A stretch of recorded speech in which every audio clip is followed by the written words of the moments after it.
Story. I hope I didn't tell you the story recently. I've told it to kids around. There's these groups of children that I tell stories to, and I told this story, but I don't know if I told you. So I'm telling you anyway. Here we go. Ready? The story is like this. There was once a chassid. I heard that it was a chassid of the Tzemach Tzedek, but I'm not sure, of the third Rebbe of Chabad. Anyway, he was on his way to Lubavitch to pray on Yom Kippur. But something happened. His wagon broke down, or he got confused on the way. And in any case, he had to be. Um, he found himself in some sort of a strange town, and he asked around if there's any Jews. That they said there's no Jews. But night was starting to fall, and in the morning, he was going to fix up the wagon, and he would go to Lubavitch. He could fix it up, and at nighttime he couldn't already, and he didn't have any place to sleep. So he knocked on the door of a farm, and the farmer opened the door. He said, "Listen, I'm willing to pay money. I just want a place to lay down and go to sleep tonight. You can't. I don't want to sleep outside. There's wild animals and it's cold. Could you please let me in?" So the man looks and says, "One second, you're a Jew, right?" He said, "Yes, I am. I'm a Jew." He said, "Well, I don't want any Jews. I don't want any Jews. I don't like Jews. Get out of here. I don't want any Jews." Listen, the man says, "Listen, I don't see, that your neighbor is far away. It's starting to get dark. I'm willing to pay good money. What do you care what I am? I'm not going to sleep with you. If you have a spare room, a side room, just put a mattress somewhere and I'll sleep. How much are you willing to pay?" So I'll pay $100. $100. It's not bad. So, okay, I'll tell you what. I'll give you a mattress. I'll give you a pillow, a blanket, a bed, bed. And I'll put you, there's a corner wherever you sleep over there. But listen, I don't want any of your prayers here. I don't want you praying. You want to pray? Go over there somewhere in a corner. I don't want to catch you praying. Go somewhere where I can't see you. I don't want to, because I hate the Jews. I hate your prayers. I hate everything about you. He said, "Okay, no problem." So he said, "I'm just going to go to my carriage." His carriage was like a distance away. To get his bag, went over there. When he was by his carriage, so he prayed the evening prayer over there quietly. He made it like he was looking through his bags. He prayed the evening prayer. And he came back to the house and he figured, in the morning, he'll wake up and go back to his carriage. He'll fix it up, put on this, and he'll pray the morning prayer. And then he'll travel to Lubavitch, and then he'll just spend Lubavitch in Yom Kippur.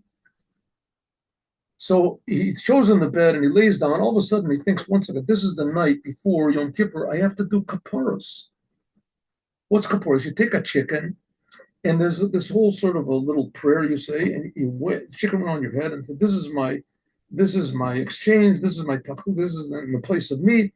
This chicken is going to be killed, and I'm going to go to long life. And you do this 3 times, and it's a process. So he says, "Okay, I got to do, of course, how am I going to do it? This guy, this man, he's going to go crazy. And he's going to see that I'm doing a religious thing. I can't tell the chicken to be quiet. What am I going to do? So I'll do it far away. Where am I going to get a chicken from also? Anyway, so this Jew, he wakes up. It's like, the 2 in the morning, 3 in the morning, wakes up, because usually you do this kaparos right before the sun rises. So he walks around, he's thinking about where am I going to eat chicken from. And sure enough, all of a sudden there comes a wild chicken is running around. And he grabs the chicken, grabs all of the chicken. So, this is it. I got a chicken. He tries to sort of distance himself from the house, where he is, as much as possible. And he takes, it has to have a little bit of light, a little bit in order to read the thing. So he takes the chicken and he reads the thing, he's swinging around his head. And meanwhile, the chicken is cackling, and he's swinging on his head, and says, "This is my chalifas." So he finishes, and they didn't notice. He finished. He was not noticed. He goes. He had a slaughtering knife, a shechting knife, a knife to a ritual knife to kill chickens with. And he had one, so he took it with him out to the chicken. And he slaughtered the chicken and everything. And suddenly he looks up and he sees that the house owner is there and he's watching it.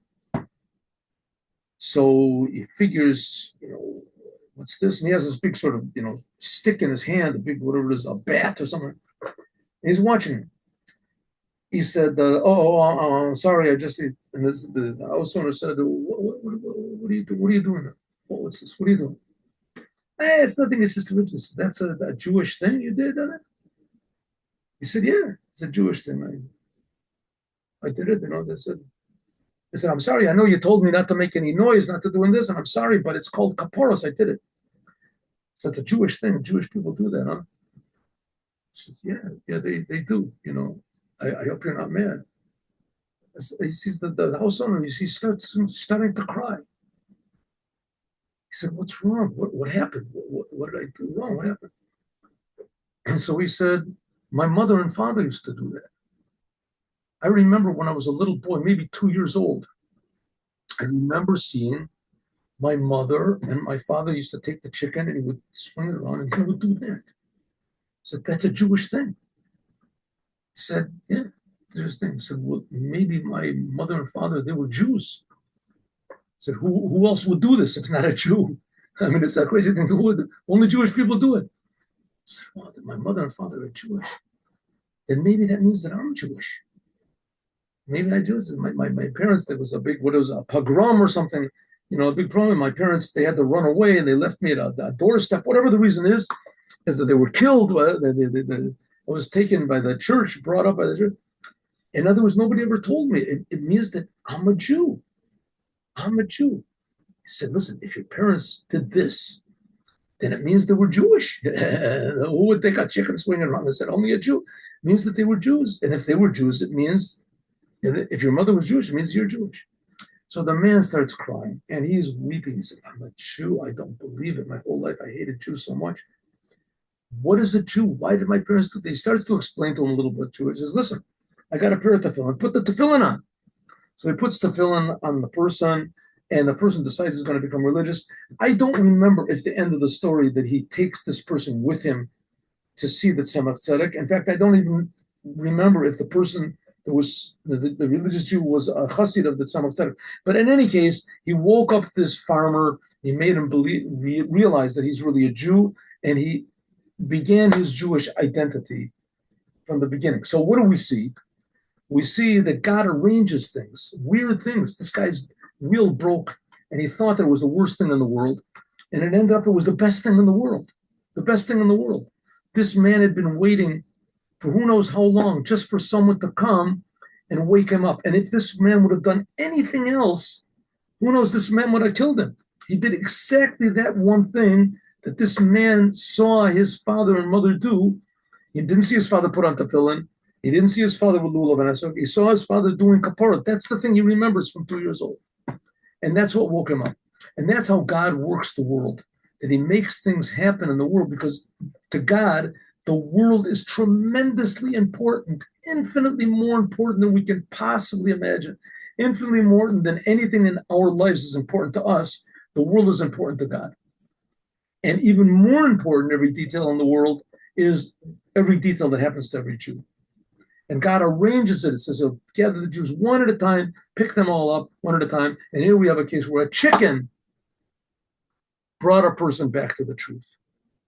Have a meaningful Yom Kippur, have a meaningful fast, that this Yom Kippur, the Holy Temple, should come from heaven, and the high priest should be in the Holy of Holies doing his work.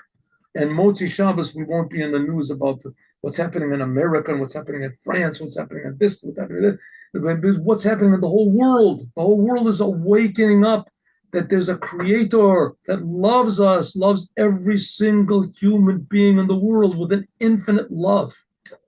And that'll be revealed this Yom Kippur with the Lubavitcher Rebbe, Melech HaMashiach, now.